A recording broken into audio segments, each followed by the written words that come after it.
What's up, everybody? King Triple C here, the Olympic champion, flyweight champion, the bantamweight champion of the world. And I got a public service announcement to all you wannabe MMA casuals or MMA fans for that reason. You guys make sure to listen to my boy's Story of the Fight with Will and Miro.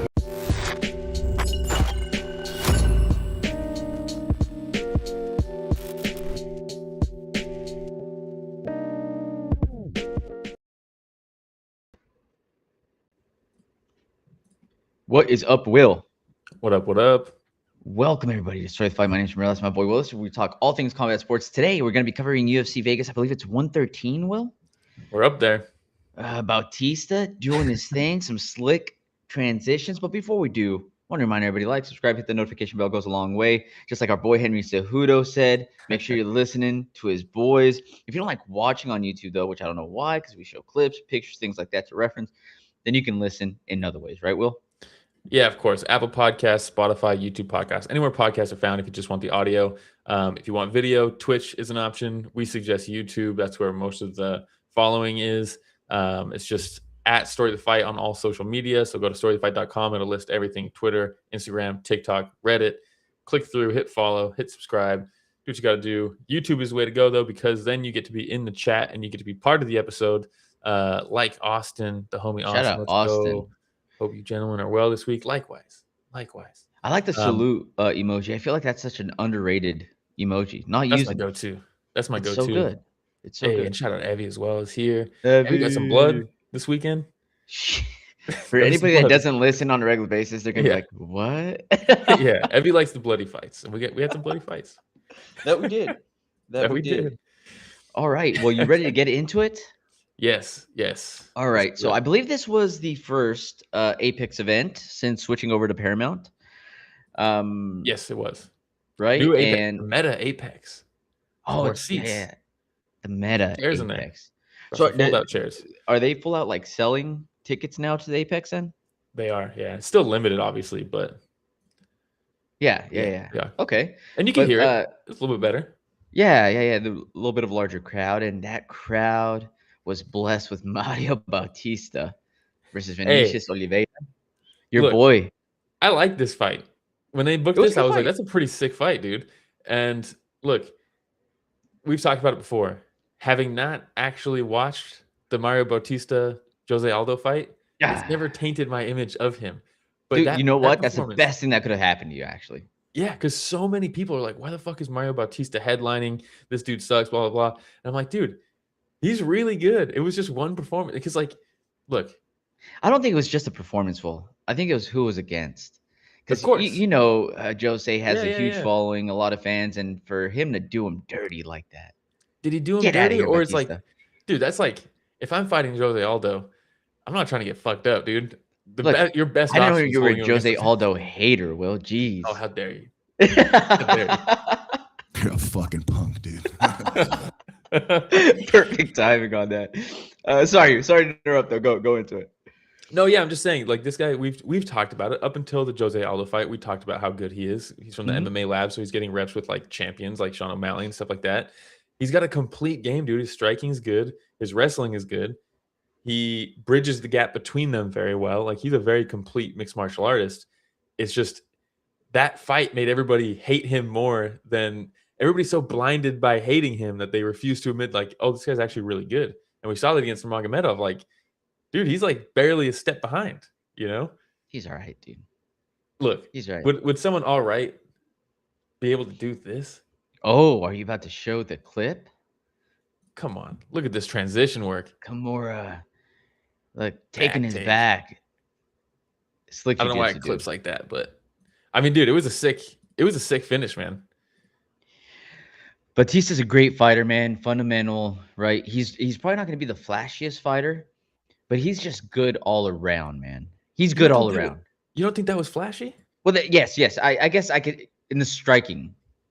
Yeah. In striking, he's not the flashiest fighter when it comes to striking. But look, solid wrestling. You're getting to see it here. Oliveira, like, rethinking his life choices as he's being tossed down onto the ground. Yeah. Were you surprised that Oliveira actually tried to clinch and grapple himself against Bautista? No, because he was getting chewed up, I think. I think he was getting chewed up and he was getting tired. Got it. I think because what ended up, and this is kind of a theme of the night. And real quick, shout out to Blunderbubs here as well. Hey, Oliveira's the Blunderbub. smallest guy I've ever seen get gassed after one round. Yeah, but kind of a theme on the night of initiating grappling being your downfall. Because what that clip doesn't show you is he is the one that took Mario down. Yes. He took Mario down in a pretty sick takedown, but Mario stayed composed, hit a sweep immediately, ended up on top, immediately went for this Kimura, and then And by the way, Oliveira, great job getting out of the Kimura, because usually when it's in that tight and there's that kind of leverage on you, leg over the head and everything, it's usually a done deal. Yeah, I mean, if you showed anybody this picture, they'd say, "Oh, he tapped right after this, right?" Like this is pretty much in. But I mean, he did tap after this, but it was he did after transition. I mean, you wouldn't be wrong. Hey, good one. But yeah, I mean, great job to escape this. But that's what I'm saying about Mario, dude. His game is so complete that okay, you took him down, but now he's sweeping you. And as soon as he's done sweeping, he's not getting settled. He's attacking the arm, and you're like, oh shit. You defend the arm, and he knows. And as you get to your knees, he hops on the back, and then within 1 second, he's already under the neck or under the chin.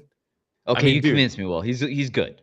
Dude, that sequence is fucking sick, man. To get taken down, to sweep into Kimura, into back take, into a rear naked choke within 5 seconds, dude. It was so fast. We're gonna play a little game right now, Will. Let's do it. And it's called Will Mario Bautista beat this person. Ready? Oh, we're going rankings? Ready? Yes. Marlon Vera, Chito Vera. Easy. Davison Figueiredo. Bet the house. Eamon Zahabi. Bet the house. Song Yadong. Good fight, but I think he does. Corey Sandhagen. The rematch. Ooh, that's where it gets tricky. That's where it gets interesting. Sean O'Malley. They'll never fight. Umar Nurmagomedov. I think he can. Oh, he lost to him. He lost to him. Yeah. But you think he was, like you said, he was right there. Dude, I thought he won the second round of that fight. I don't think any judges gave him the second round. I think it was a 30-27, but that doesn't really tell the story of the fight. Yeah, I thought he won that second round, and I think it is a winnable fight. I think if they fought 10 times, he's taking some of those.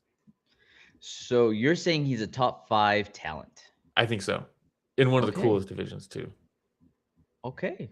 I'm high on him, dude. I'm high on him. I see this. All right. So I never saw the Jose Aldo fight. What can I say? Screw Bautista. I'm not clouded by hatred, dude. I can see. I, on the other hand, like, clouded by hatred, dude. Yeah. I mean, he seems like a good dude. You know what I mean? Like I said, he's good all around. It's like jiu-jitsu. We saw his transitions, and while I said he's not a flashy striker, it doesn't mean that he's not a good striker. Like he has good footwork. He always seems to be in a very balanced position. He's never caught off balance, right? Dude, he's very complete. He is. Yeah. That being said, I don't like this guy. Dude, it's literally just the Aldo fight. It's so funny. Like when you go Can you go back and watch that? I will never watch it. Go back and watch it, dude. No, I don't want to hate him. I like him. And I know it'll make me hate him. But I mean, you saw that with Evie Blunderbub Boston. What do you guys think of Bautista? Let us know. Yeah. Evie's already calling out the grappling as a whole last night, which is true. And Austin said Bautista is so good. Love seeing him prove that skill and technique always outranks the crazy brawler who just throws the kitchen sink. Masterclass performance. I mean, dude, he cut right through him. Yeah. He cut right through him. I'll never watch it. I can't do that to my boy, dude. But look, dude, we saw Piotr Marab do that to fan favorites, and he didn't get quite the hatred that Mario got. You know what I mean? I think it's because it was like post-retirement Aldo, then he comes back, and then it's like, dude, we're only gonna get a couple of these. Like, but dude, Aldo still looks so good in that fight too, and it just makes me wonder, like, what if Aldo would have just won that fight? Like, what fight would he have gone next? You know what I mean? Mm-hmm. No, true. Austin says, to be fair, it's an abysmal performance against Aldo. No respect for that one, but last night he earned my respect back. Okay, dude, that's fair. And I think a lot of people, you know, there's like layers to how deep the hate runs from the Aldo fight, because the Nurmagomedov fight, that that got his respect back for a lot of people too, despite losing. And then now this one, there's like more people who hate him are being chipped away, recognizing like, no, this guy is kind of sick, you know. He's all right. Yeah. You're like, I need one more good one. Yeah, I need one more. All right. You know what I might need? I might need a tweet from Jose Aldo giving Bautista props after that, and I'll be like, all right. Yeah, I wonder. He's probably like, no, fuck that guy. We're on the same boat, dude. All right. I'm not smart enough to get this reference, Evie. Prince Ashitaka. Who's that? I don't know. Eyes unclouded by hate. But look, dude. Oh, it's Princess Mononoke. Damn, I should have got that. Damn. That's a banger of a movie. Not nerds. Anything else on the main event? Vinicius Oliveira, he said that he broke his arm like 2 weeks ago or something like that, or like a few weeks back. And they asked Mario Bautista about it too, and he's like, okay, yeah, we all come in injured. He's like, the Nurmagomedov fight, I came in, I popped my rib like a week before or something like that, and he stood up. And he's like, you can literally see it sticking out still.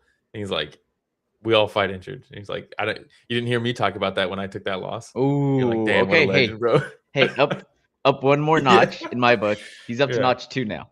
You're like, the more he talks shit, the shit talk will bring you back up more than good performances. Unclouding as we speak, dude. All right, we'll move on, man. We had Horiguchi versus Albazi. Hey, Albazi came into this solid, man. 17-2. What was he ranked going into this? Was he 5th? Something like that. But let's be real. He lost that fight to 6. Takada France. 6. You know, like that was a win he took. But you know, because of the ranking, I like this matchup, and I was like, this is probably a winnable fight for Kyoji. Kyoji's so fucking good. I'm glad he's getting the respect that he deserves now too, because when he left, people didn't really care about flyweight, you know, and now people care about flyweight a lot more. So now that he's back, it's like he's getting the attention he should have been getting when he was like in Ryzen doing his thing. And people are realizing that this dude is fucking next level, you know. No, he's elite, for sure, man. dude. He is controlled his range the entire night. He really dictated where the fight was going to be taking place from start to finish. His karate stance reminds me of a smaller Stephen Wonderboy Thompson, smaller in Japanese. Though. And that's our boy now, I guess. Stephen Wonderboy collabing with us on Instagram. Shout out to Stephen Wonderboy. Shout out to Wonderboy. Hey, it's not a big deal, you know what I mean? I didn't even notice, but whatever. Yeah, I sent you the screenshot and then you just never replied, but it's cool. Oh, my bad, bro. But what I did do though is I took that video you put together and I put it on TikTok after that. So my bad for not replying. One? Yeah. Whenever you post those, I move it right over. But no, yeah, that karate stance, which allows him to move in and out really quickly, right? That is only really, really good if your timing on your counters is really good. And Horiguchi's timing is phenomenal as well. I thought it was a phenomenal performance. Yeah, outside of getting kind of caught on his back foot at one point at the end of the first round, he went down, but I don't think it was like a knockdown. It's not like he was like wobbled or like his legs went out from under him. I think he was just moving away from it. Would you say it's not even a flash? I don't think so. I think it was more of him moving away at such a pace because he really leaps away from you, you know? And I think he just got caught up a little bit and went down from it and then was right back up and back to working. But yeah, man, it's just clear this guy. We said it after the last fight. I was like, why are they not inserting him directly into the title picture like they did Asakura, you know? Like he deserves it more than Asakura in my opinion, but maybe because the Asakura flame burned out pretty quick because of that. They're like, hey, let's not do that to the Gooch. And maybe it was because it was Pantoja. They didn't want to do that because they're boys. But I mean, it's clear this guy is championship caliber. On any given night, he can beat Pantoja. He can beat Josh Van. He can beat Tatsudo, Manel Kopp. Like we've seen the Kopp fights. So like, I mean, it's like a foregone conclusion, you know? Yeah. And I Drake Riggs posted about saying like, hey, he should get a title shot now. And I was like, dude, I was like, in another dimension, we can do a tournament of like Pantoja, Josh Van, Tatsuda Taira, Manel Kopp, tournament, Yoji Horiguchi. Can you imagine? Brandon Moreno as an alternate. Like, dude, the flyweight picture right now at the top is crazy. It's crazy. So he leapfrogs now, Abazi. So he's probably going to be course. ranked 6 now. But ahead of him, you have Brandon Moreno, Brandon Royval, Tatsuro Taira, Manel Kopp, Oh my god. and Alexander Pantoja. Fucking murderers, bro. And Josh Van is the champ. Like, oh my god, dude. This division. It's so good. It's probably my Division favorite which was division. once set to be dead. They were gonna kill it. And then the guy who made the intro to this stream saved it. Hey, shout out flyweight Triple savior. C. Yeah. Shout out Triple C. All right, man. But what do you think? What do you think they do at flyweight? Because Brandon Moreno has a fight coming up here very soon, right? yeah, it's crazy the in matchup Mexico City, I believe. Yeah, this. Loner Kavanaugh? What the hell? Yeah, I like Kavanaugh, but like, dude, let's pump the brakes, huh? From 15th to fighting number 5. Okay, I know Can it's you short imagine? notice, right? Yeah, but Yeah. still. Do you think Horiguchi would take that fight? Or they were like, hey, short notice, man. I know you just fought right now, but No, he broke Moreno, his hand. Mexico He broke his hand in City. the first He broke round. his hand First round. in the first round. Yeah. And then he had that second. Dude, the second round from Horiguchi in this fight was flawless. He looked like a absolute champion in there. But it's like, okay, so you have Josh Van. It sounds like they're gonna do Manel Kopp, but then Tatsudo was there cage side watching the Pantoja Van fight. So like, is that happening? But then Pantoja, So many options right now. Pantoja didn't need surgery. He's already back in the gym training. So you're like, So many options. do you run that back? It's like, I think the move. Man, I don't know. I don't know if you do Manel Kopp versus Josh Van because they have the beef and stuff. I don't think they do Tatsudo versus Kyoji and kill off 2 Japanese like hype trains or kill off one of them, Yeah, you don't want to do that. But then Pantoja's there still. Like, I have no idea what they do. We'll see. It's a good problem. Either to have, way. I guess. Either way, a lot of really good options. Yeah, so good. I love this division, man. It's always been one of my Alright. favorites because it's like Dragon Ball Z fights, dude. It's crazy. Yeah. All right, we'll Blunder move on, real man. quick says having an intro from Cejudo is fucking sick, but my man shows the worst angle for a phone video. He's like holding it on his belly. You can tell. That's awesome. That's Henry out of camp, just fucking. That's awesome, walking dude. through the streets or something. We'll move on, man. We also had a middleweight fight. We had Oleksiejczuk versus Burial. Banger. Absolutely, dude. A lot of back and forth striking. Both men landing heavy shots. Mhm. For me, though, what made the difference is like on memorable exchanges, key exchanges, Oleksiejczuk happened to have the more memorable moments in the key exchanges, right? So when they were trading, it'd be Oleksiejczuk that would land with like a hook up top and then 2 hooks to the body, and then Burial would back off. Yeah, I think this was a fun fight because the first round was classic Oleksiejczuk, where he's like this, where he's just walking him down and continually throwing. Like, his defense is his offense. You know what I mean? Like, he just continues to throw. You know, it's fucking a sick ass style because he does it so well, where he just walks you backwards, throwing shots constantly. And it was like all offense from Oleksiejczuk in the first round. Marc-Andre Barrio was pretty much on defense the entire time, back up against the fence the entire round. And then literally at 2:30 of round 2, the halfway point of round 2, he's like, okay, I'll start walking forward. And he walks forward and he's just grabbing the single collar tie and dropping elbows and uppercuts. Yeah. And just walking him down. And then the whole rest of that round was Oleksiejczuk on his back foot. And Marc-Andre just literally just grabbing that single collar, turned into a hockey fight basically, and just dirty boxed him and elbowed him for the rest of that round. And I was like, this third round is going to be interesting because the first round was all Oleksiejczuk. First half of round 2 was all Oleksiejczuk, but then Marc-Andre really swung it for the whole second half of the round. I gave him that round. So I was like, it's tied up going into the third. Oleksiejczuk just had his foot on the gas, though. He and it seems like it was 29-28, 29-28, and 28-29, right? So split decision. Okay, so one of the judges gave Marc-Andre the third round. Yep. Close fight, man. Banger, though. It's a fun fight. Classic. It was pretty good. It's tough to Oh no, I'm sorry. This one was the unanimous decision, 29-28 across. That's my bad. Okay, that makes sense. Oleksiejczuk, yeah, 29-28 across. Yeah, I think He just dug deep in that third round, man. Because it's hard if somebody turns the tide literally on the halfway point of the fight, and they turn the tide that drastically, to go out into the third and then turn it back. I say that all the time, but it is impressive. Fighting nerd, huh? Dude, he embraced it. It was just crazy. It's like all these Brazilians and then Oleksiejczuk. Gritty fight though, man. It was a lot of fun. Maybe it was enough to earn them fight of the night. I don't know. We'll see. We'll discuss later on. All right. We also had Farid Basharat versus Gene Matsumoto. Yeah, two prospects. Fun matchup. What did you think about this one? It was competitive, man. A lot of mix of striking really well. At first, I thought Basharat was going to run away with it. Matsumoto's super tough, though, man. I think that was the difference maker. It's like Basharat in a clean fight is very, very good. And Matsumoto has almost negative head movement. So as a clean striker, he was really teeing off on him to start this fight. But sometimes that toughness can get you back into a clean fight, you know?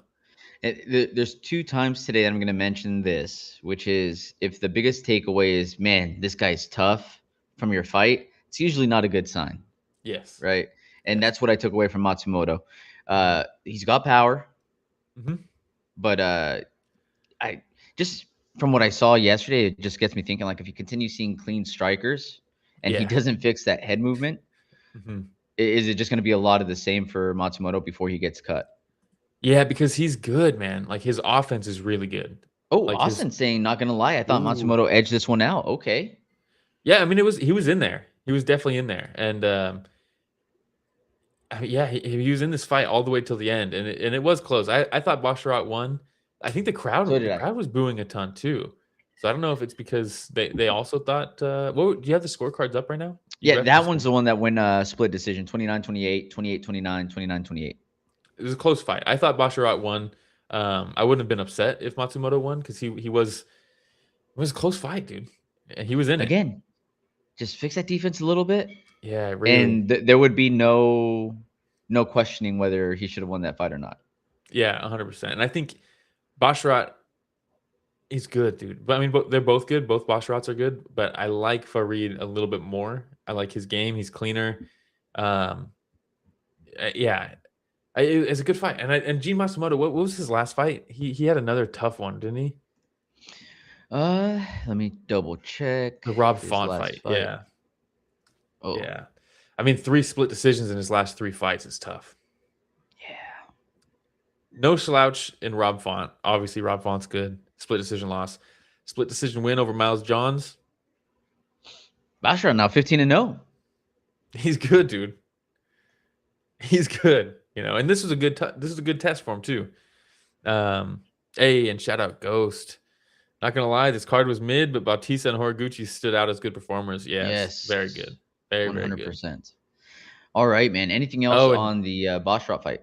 Austin says, in my honest opinion, if this is a 1 fight, I think Matsumoto takes it. You know, and score the whole thing, right? Not round by round. I felt Farid lent into survival and point fighting mode the moment he started getting hurt, losing a few exchanges in round 2.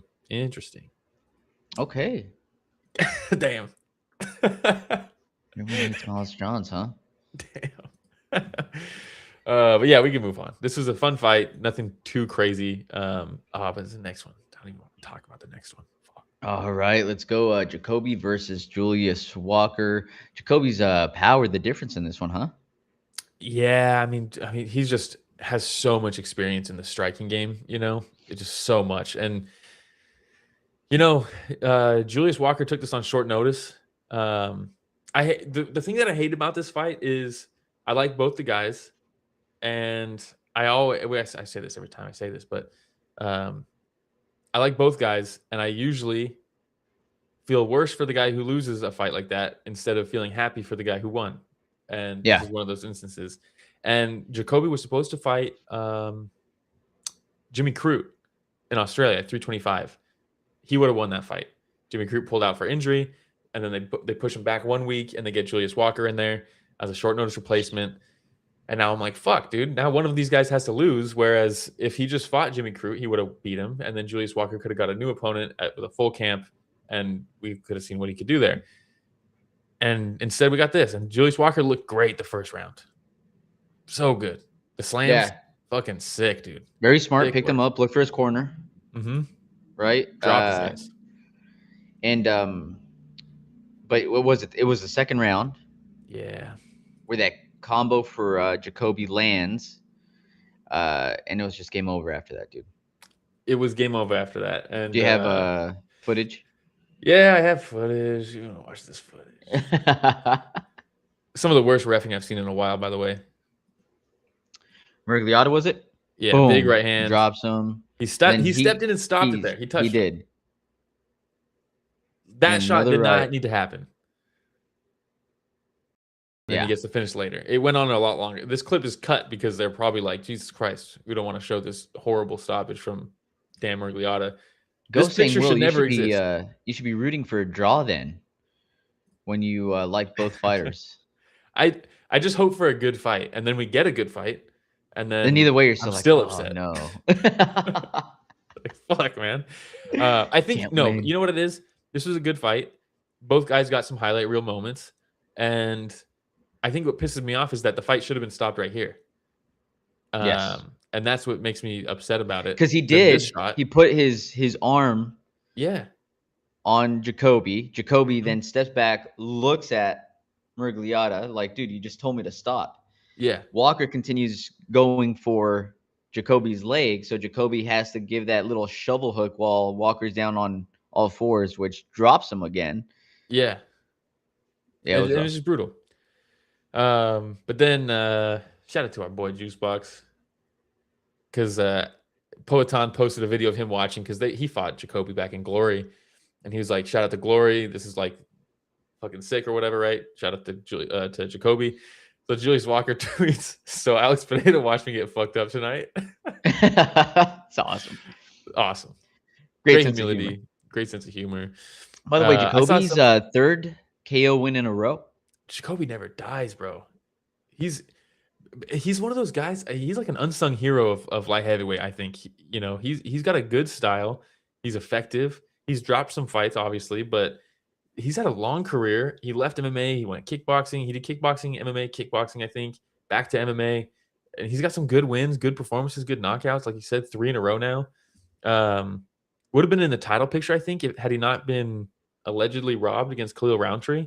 Because I think after that fight, that's when Khalil got into like contender status, and it could have been Jacoby instead.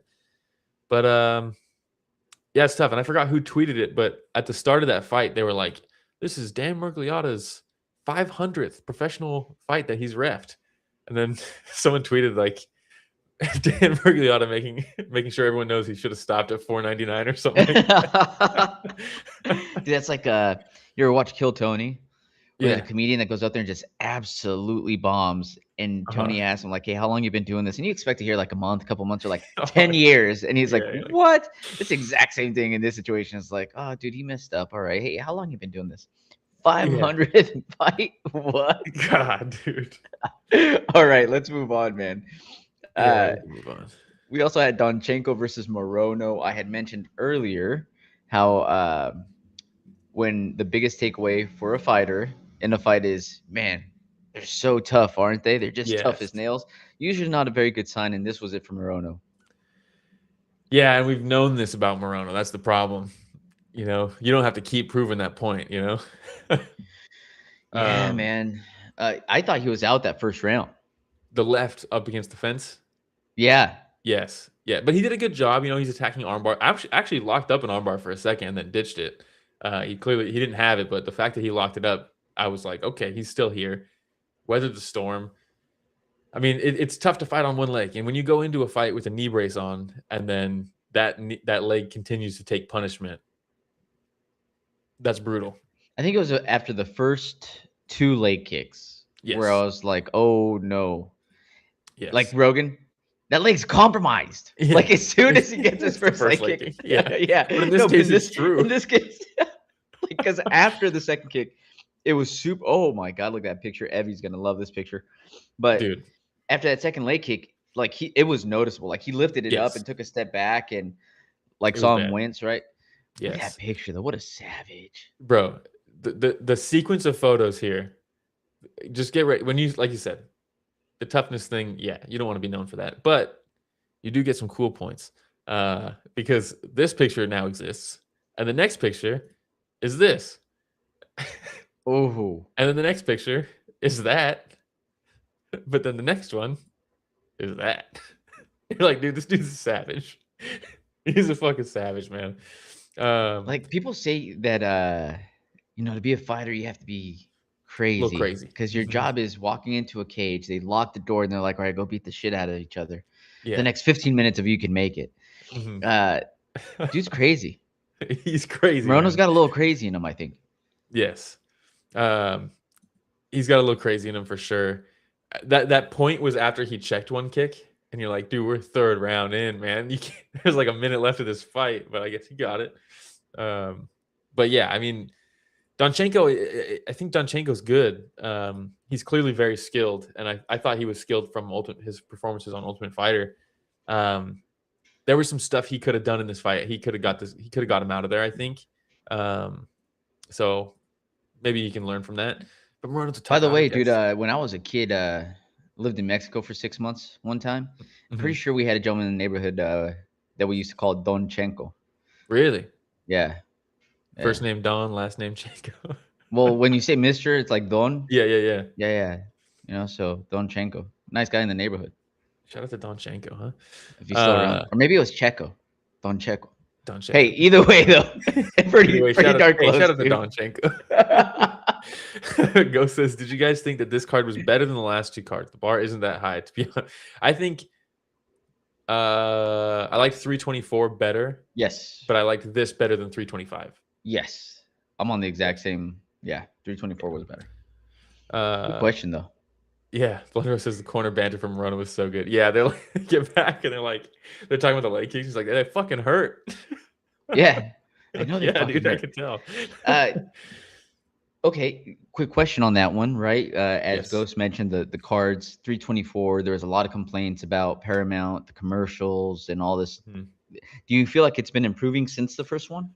No, I think it's getting worse. I thought 324 was solid as far as production goes. There was really no hiccups. It went smooth. There was no stuttering. There was my stream didn't crash, nothing like that. It was solid all the way through. 325, the audio mix was really bad. There was like an auto equalizer or something going on that if it got too loud, so in big moments, the mics got like muted weirdly, and it kind of ruined highlight moments a little bit for the calls from the calls perspective. And then it was also glitching and stuff throughout the stream for me. And during the main event, it crashed twice for me. And then Well, I meant more just like the ads, like the amount of ads. Yeah, that's it. Gotcha. Yeah, I would say the ads were better this time. And I noticed even the Octagon had less ads. It seems like, right? Yeah, well, because I was thinking too, that was one of the biggest complaints from fans. Were like, hey, we like to listen to corner work. We like to watch more walkouts. And I feel like we got a decent amount of corner work in yesterday. Definitely. Right? And then the Some walkouts, like the walkouts. ones that we wanted to see, or at least that I wanted to see, I was interested in, I got to see. We Yeah. forgot to talk about Oliveira's, was it for Elise? Yeah. Very interesting. But do that and then just get ran through is brutal. Yeah. Like if he had some like Anderson Silva level, like slip, knockout, it would be The like for Elise and then the walkout that Bautista had, like you saw it come to life on that last scramble. Yes. Like just a chaotic, Bautista definitely lived up to it. But yeah, I think it's worse. Like Will said, they had the best broadcast crew for the fight, and we could barely hear it. Yeah, the whole first half of the card, the commentary was by the end of the card, it was fine, but the whole first half, it was like, dude, you can't even hear because Felder, when he calls fights, he's like talking. He's not like yelling the whole time. Yeah. But you could not hear him. It was crazy. And what's funny is I went back to watch the what's his name? Jakob Vilkoch? Yeah, his fight. And I could hear the commentary fine. So if you go back and rewatch some of those fights from the prelims where Vilkoch, yes. Yeah. If you go back and watch those fights, now they fixed the audio mixing on those fights. So at least If you ever go back and watch, it's fine. But during live, it was like you can't hear shit, dude. And like Joe says, Austin's this is saying the he best hates crew. commercials. Hates the commercials in the break between rounds. I want to hear what they say, not just Yeah. them. Had tons of audio issues though too. Yeah, Hey, still working out some of the kinks there. It's some of the kinks, you know. gonna They take nailed time. the first one. I thought the first one I thought was great. A lot of ads, all this stuff.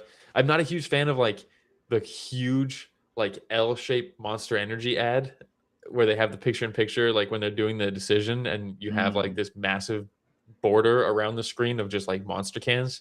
You're like, dude, there's one. I can see the one on the fucking floor, the giant And can in usually the the middle one of that the they're octagon. holding. Yeah, the ones that they're holding. Like, I don't even fucking drink Monster, and that's not gonna make me drink it. Hey, not gonna lie though, Monster reaches out to us tomorrow and they're like, "Hey, can we put like a little L frame around your?" Bro. And I'd be like, "How much, dude?" Bro, you catch me like Garth in Wayne's World, dude. All Monster gear on the next stream. Come on. Hey, Monster Energy. Just saying. Yes, but Just saying. but I am pretty sure there was less ads on the canvas on this card. It looked like it. I can't confirm or deny that, but I'm pretty sure. All right. Take my word for it, though. Let's move on. We had a welterweight fight between Nikolai Bretnikov versus Nico Price. Your boy Nico Price, always fun to watch, man. Always in wild exchanges. Not always on the giving end, sometimes on the receiving end, and that was the case in this one, huh, Will? Yeah, more as of late, huh? Oh, God dude. damn. I mean, Bretnikov pressured early. He caught Price up against the fence, landed a massive right hand, and he followed up with some heavy shots. And Nico Brutal. Price, it's tough to get him down, man. And Took there was them just all. that one right that landed where his body just completely turned sideways up against the cage, and he was just looking down. Yeah, and I was while just holding like, the fence with one oh, hand. no. Yeah, it was tough, dude. It was tough. There's no clip to this one. Ghost. What do you say? I hate that I can't talk bad about Monster anymore since one of the fighters I work with is sponsored by Monster. No more free speech. Ghost, send them our way. Come on. For real. You know, real true story. The last time I ever threw up was due to Monster. No way. This was like, dude. No, we just looked at the camera, straight at the camera, and said, "Hey, Monster Energy, if you're looking to sponsor a podcast, dude, we're down." And then you're like, "Last time I threw up was due to Monster." Yeah, this was back when the last Harry Potter movie came out. That's how long ago it was. Last time I had a Monster. We're bad at trying to get sponsors, too. Never again, dude. Yeah, we've actively turned down the only people who have ever reached out to sponsor. SpongeBob, exactly. Well, there goes the ad. True story, though. We have turned down everybody that's come our way. Yeah, dude. We're really bad at this. People want to give us money, and we say no. Yeah, we're so bad at this. All right, moving on to the next one. Yes, what do we have? I think that was next? pretty much it for Bretnikov. I believe Basharat versus Vasquez. Is that the next one? Yes, it is. Basharat's combos, man. Great octagon control. Great tempo. He controlled the tempo throughout the entire fight. What did you think? Except for one moment. There was one moment. True. This is when well, I'm not gonna say what I texted you, but I think Vasquez took this on like 4 days notice or something crazy like that. So I can't really. Yeah, I think I had to come through at a catch weight. I think. Yeah, well, he missed weight, so I think they bumped it. Yeah. But yeah, he took this on short notice. Basharat's a tough guy to fight with the full camp. So on short notice, it's got to be even harder. But I thought he showed out. I thought this was one of those debuts, not to the level of. I'm going to make a comparison here, and I do not mean it. It's not a 1-for-1, but similar to Diego Lopez versus Evloev, where he lost the fight, but it was a short notice debut of a guy who, in my opinion, impressed me a little bit. And like, I think, I haven't seen his fights, and I think he's from Up Next, right?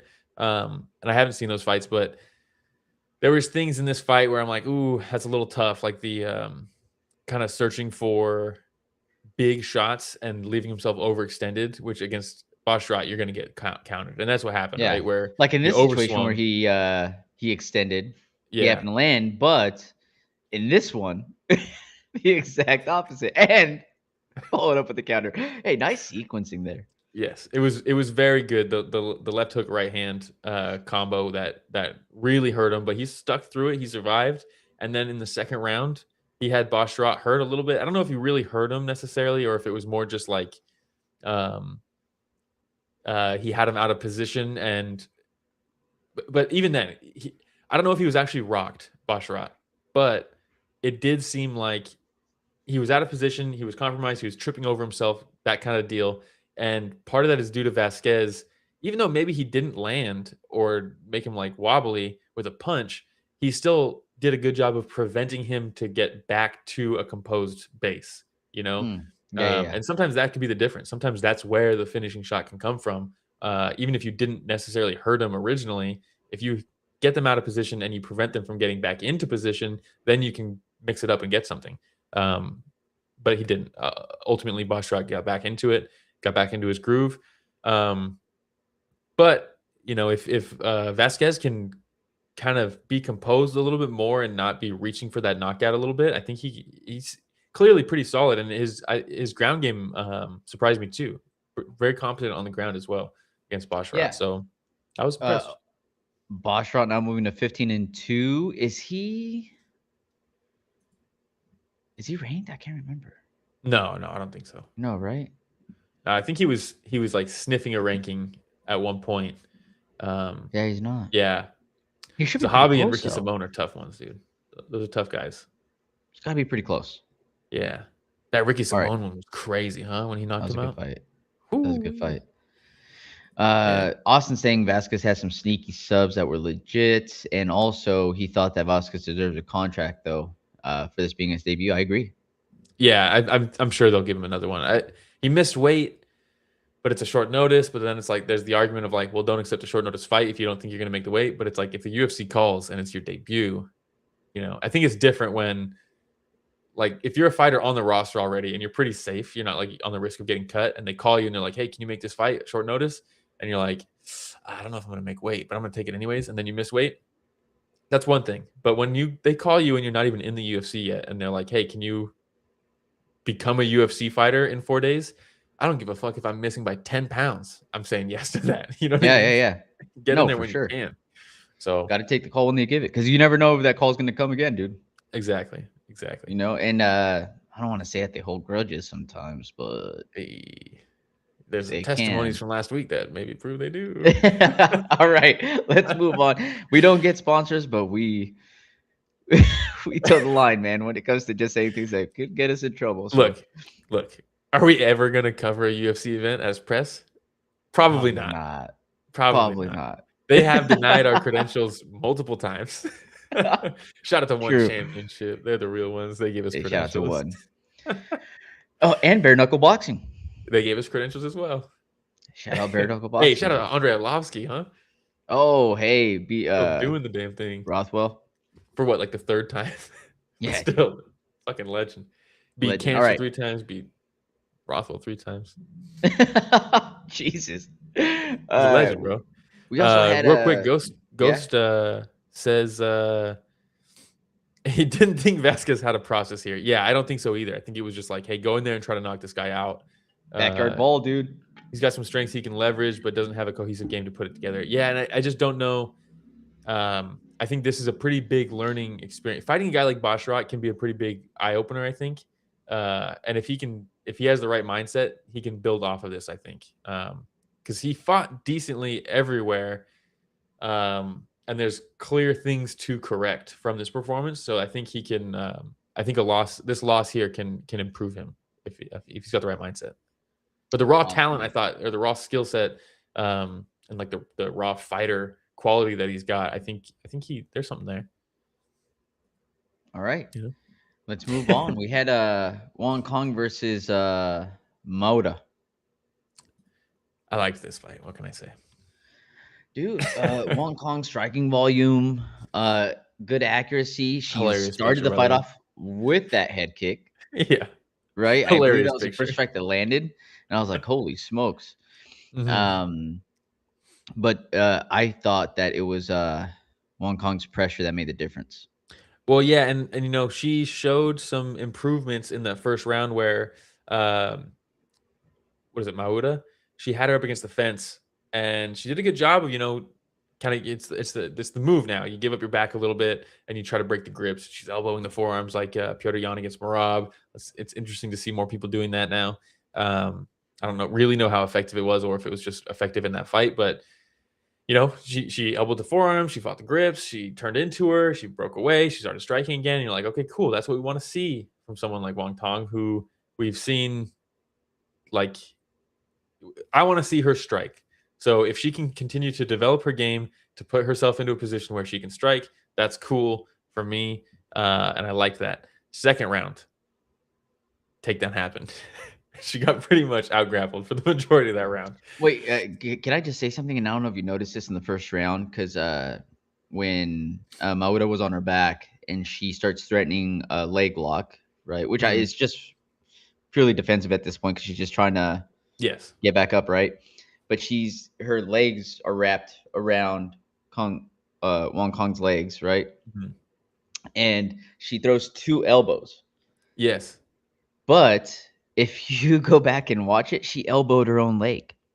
No Twice. way. Yes.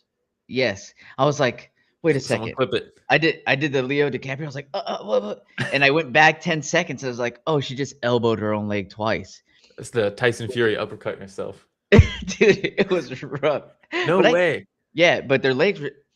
She was eating some hard shots, right? She's trying to get up. She wraps her leg around Kong Wong's leg, and then she's like, bah, bah. And then she's like, oh, that hurt. And she then tried to transition out of that. But it was pretty solid. Who was it? Was it Yan Xiaonan who like had her arm up at one point and tried to like almost like Kimura Americana herself and was like, oh shit, how? Dude, but you're in the heat of battle, man, in the heat of the moment. You're on your back. You're worried about Kong Wong just landing massive shots. Hey, sometimes autopilot kicks in. You're like, I can go for a leg lock here. Let me wrap my leg around. She's like, pa, pa. Ugh. Damn. This is round 2? I want to say it was round 1, maybe. Okay. I was going to text you. Again. I was going to text you and George and be like, hey, did you guys just see her elbow her own leg a couple times? Way, dude. Yeah. It was pretty good. All right. I'll go back and watch it. But then the third round, she lit her up a bit, and then this was fucking sick. I think Genevieve actually messaged after this where she didn't really have a choke or anything in the last 30 seconds, but she was squeezing and blood was pouring. And then she kind of just fucking beat her up from this back position here for the last 5 seconds. You're like, God damn, dude. So great win for Wang Tong. Mahara's face was the same color as Kong Wong's hair on that last picture. Yes. All right. Oh, Blunderbub says, did we find out which judge gave Wang Tong the second? I thought the whole card was in trouble with judging after that. Yes. Do you saw the scorecards up? Because that was a clear round for Maura. I don't have that one up. I'd have to look it up. Shit, let me pull it up real quick because we're gonna talk about the scorecards for the next fight anyways. One? So let me see here. Wang Tong. That would be Tony Weeks. Classic boxing official Tony Weeks didn't understand that Maura was out grappling her the whole second round. Jeez, rough. Jesus Christ. And Genevieve says, God, it was so good. That's hilarious. Lots of blood. All right. Next fight. Jacob Viklach versus Muin Gafarov. Banger, dude. I fucking loved this fight. I rewatched it again this morning. Fucking awesome fight, dude. So on this one here, I'll just skip to the end here with the win. Well, no, I don't want to. I want to talk about the fight itself. Okay, go for it. Before we get to that. These guys, this was a sick fight. Gafarov missed weight. That sucks. But Viklach. That's it. Yeah. The L is after the K. Believe it or not. Viklach. That's the last time I'll mess up his name. Shout out to Jakob. He is fun, man. I like his style. I like he's long, so he uses those front kicks to the body, the stabbing front kicks to the body really well. I liked his knees in the clinch, long strikes. his 1-2 at the start of the fight, he cracked him with the 1-2, and I was like, ooh, that's nasty. And then the start of the second round, he's dug his toes into the belly and curled him over. And I was like, dude, this guy's dangerous from the get-go. As soon as that horn goes to start a round, this guy's dangerous.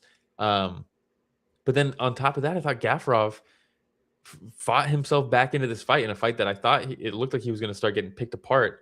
Especially, it's on the striking, he's getting stabbed to the belly. He's getting hit with knees to the gut. He's getting hit with 1-2s.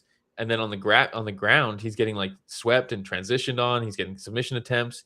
And I'm like, dude, Viklash looks like a world beater out here. And then Gafarov's like, I'm just going to fucking dig hooks to the body and over the top, back and forth, and get back into this fight, which he did. I thought it was a good fucking a fight up until, and then the third round, I was like, man, it might be one apiece here, potentially.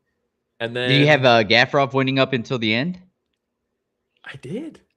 I thought he was winning that third round, and I thought he had Merab and John Wood in his corner. And again, shout out to Paramount. They showed the corner for this one. You'd think the second prelim of the night, I think it was the second fight, you think they would not show the corner cam on those fights if you're going to pick and choose, right? But they showed it, and John Wood was like, dude, I need body hooks. I need the body punches that opens up the head, and do not shoot a takedown and stop throwing spinning shit. Spinning shit's not working. Don't shoot for a takedown. We don't need this fight on the ground because he's throwing up submission attempts and he's sweeping you. Don't try to take him down. This third round, I just want body shots that will open up the head. Go for it. We don't know how they scored this fight. And I thought he was doing that perfectly until there was 35 seconds left. And he shot a takedown. Brutal. Like, oh my God, dude. And even the announcers were like, I wouldn't be shooting a takedown right now. Yes. Because I thought he was winning that round. The interesting thing is, so he taps, bell rings, and you're like, he tapped before. He tapped with the left hand, the bell rang, he tapped with the right hand. Viklash is like, I just fucking subbed him. And Gafarov's telling the crowd, like, don't get too excited. The bell rang. And then there's this whole commotion. And I thought Brendan Fitzgerald towed the line perfectly. Because they're like, well, they're doing the replay, so that's good. So like, there's no way they're gonna get this wrong. And Brendan Fitzgerald's like, crazier things have happened. Yeah, like, but the entire team did such a good job because yes. Felder's like, well, if you take a look at it, it looks like he taps after the bell. Sanko comes back and she goes, but if you look at the replay, the left hand tapped as well before the right, and the left hand tapped before the bell, the right hand tapped after the bell. So they go back and show it again, and then Felder was like, oh my God, I didn't even look at the left. You're right, the left hand does. And so like there's a lot of back and forth between them, multiple replays. It was good. It like Go said, this is the best team, I think. Felder, Fitzgerald, Sanko is very good. Yeah, I'm not gonna say anything else. Yes, it's a great team, but Tognoni, our boy, dude, always in the middle of some of these things. I just love it, dude. I almost get part, yeah. Go ahead. I was just gonna say, I just get so excited when Tognoni's in there because I'm like, oh, let's see what happens this time. I love it, dude. He was in this position right here. The bell rang. He breaks him up, and he stayed there, squatted, just looking like, I wonder how they're gonna call that. Just he sat in this position for a good like 10 seconds after the fight was over. They were like already up and moving away and stuff, and he's just, wow. Frozen, dude. Moment in time. You should have seen yourself tap with the other hand right before the bell. Classic, dude. But then I was interested. Do you put on the corner? Like if you see your fighter in a position like that, and for them to be like, dude, 5 seconds left. I don't 3 seconds. 1 second. Merab said that Gafarov told him that he thought he heard the bell and that's why he tapped. Which, yeah, who knows? But dude, when you're in a choke that's forcing you to tap, it's like especially you just had a pretty tough round where you're swinging for the fences in a tough fight where you've been digged to the body, all that stuff. You're getting choked. I don't think you have that kind of awareness, even if the corner was like, hold on, there's only like 2 seconds left. I don't think that's even going to enter I don't think you even hear that. Yeah. But shit gets loud when you're getting choked like that. It's like it's a weird like feeling, So True. I don't know how much. Sometimes you just elbow your own leg, or exactly. Or you just don't hear. Yeah. True. But what's interesting is because there was only literally 1 second left on the clock, the scorecards were tallied for this fight because the judges were like, yeah, we saw the round end, so let's score it. And I think Gavrov was gonna get robbed, dude. Oh, either way. I think he was gonna lose this fight no matter what. I mean, he was gonna lose this no matter what, but I think he was gonna get robbed. I don't really see how you could give Jakob the third round. Wow. You Interesting. know, I especially I rewatched it again this morning. Dude, he was losing that outside of the submission attempt. I thought it was pretty obvious he was losing that round. But didn't matter because he subbed him. Yeah, There we go. I like the result on the bottom right corner. Jakub Viklac won by submission, 4:59 of round 3, guillotine choke. Round 3 was scored before the submission was determined. Like, what By is the that? way, Like, that's crazy. Earlier, Austin said best female fight outside of one that he had watched in a long time. He was talking about Kong Wong there, but Oh. obviously he's never seen Priscilla Cachoeira fight. Yeah.